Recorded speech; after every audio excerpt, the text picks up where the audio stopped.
Good morning, welcome back to the Sigma Sport Fit Studio. We're here with James and Daisy. We're doing the fastest bike fit ever to be done in the history of the world. It's not a bike fit.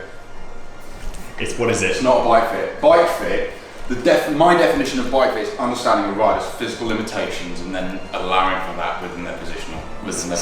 So what are we doing today?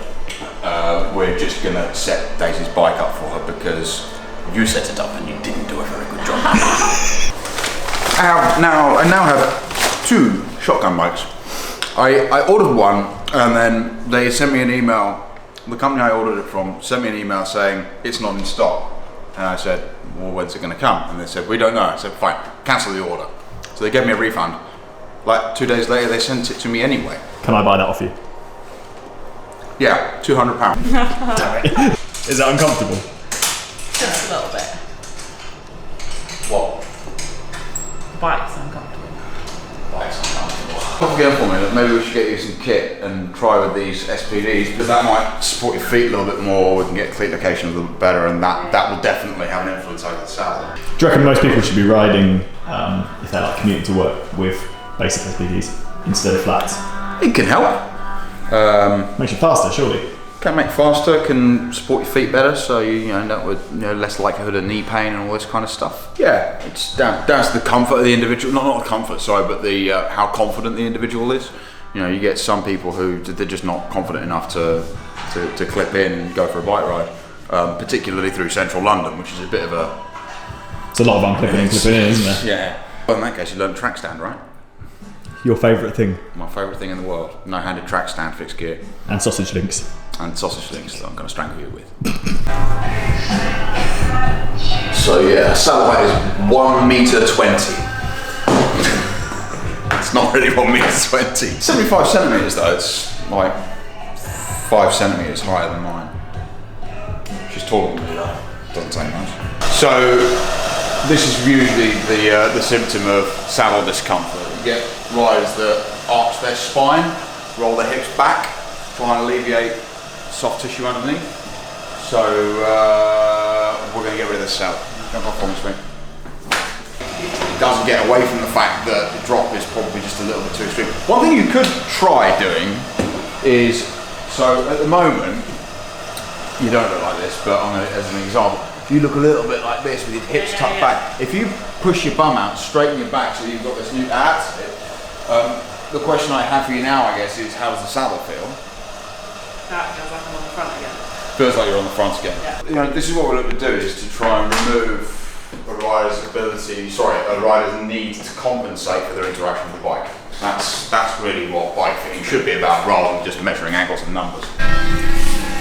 What is that? This is the best thing, it's the only good thing in fact, that Retail ever made. And it is an adjustable stem. It's an adjustable stem that the little wheel you can adjust. Because the front end's too low, you're having to kind of, you can't roll forwards because the front end's too low, so as a result we're kind of doing this arching thing. So I feel like I've sort of exhausted all avenues at this point in time. It'll get it better.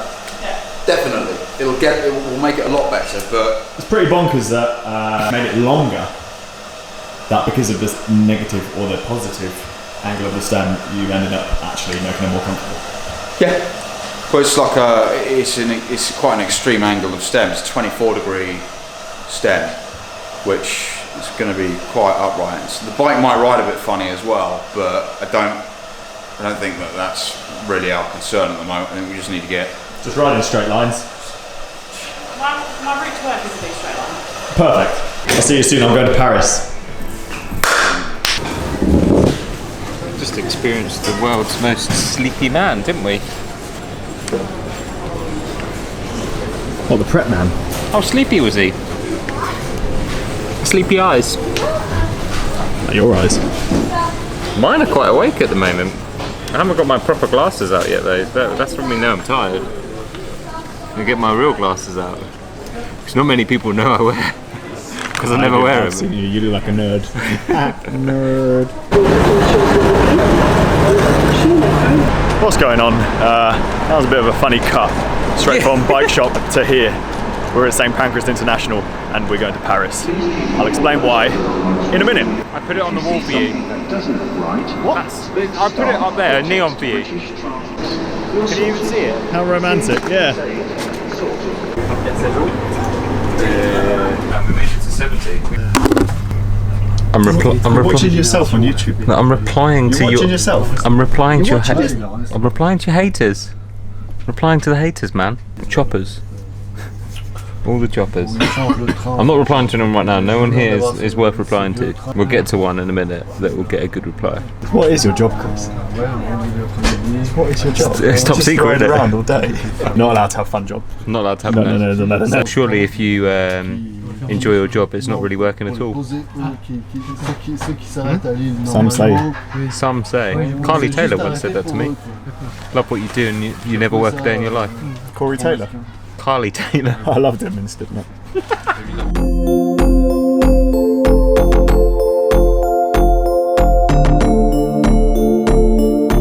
So, why are we on a train to Paris, you may ask? As some of you might know already, me and Chris both do a bit of work with Shimano.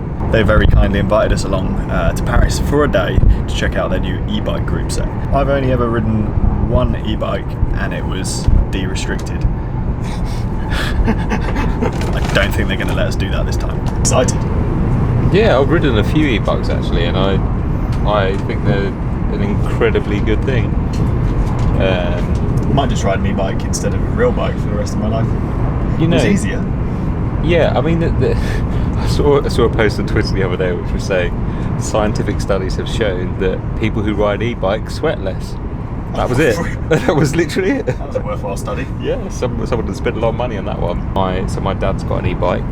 Does he? Yeah, he does. My dad's... See, that's quite nice, because he can ride with you exactly. at the same speed. Yeah, exactly. He's a little bit disabled, so he has it to basically allow him to still be mobile and go out with his mates and not feel that his... I guess his slight disadvantage is a disadvantage when he goes out with his mates, and I think that's awesome. Hoodie. I'm wearing a hoodie because it's cold.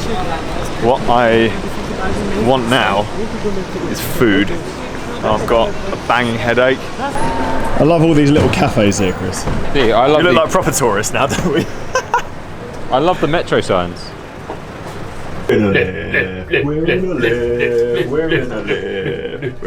is a nice hotel, isn't it, Christopher? This is a fantastically lovely hotel. Thank you so much, Nick Harnett. I'm going to go upstairs and look at the... Oh.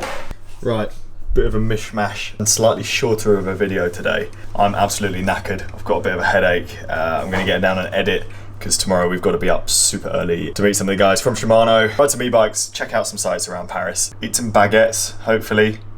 That's what I'm most looking forward to. You excited, mate? I'm hanging over the balcony, mate. Oh, my leg's stuck. My leg's stuck. I can't go any closer. I was trying to... Oh my god! That's really stuck.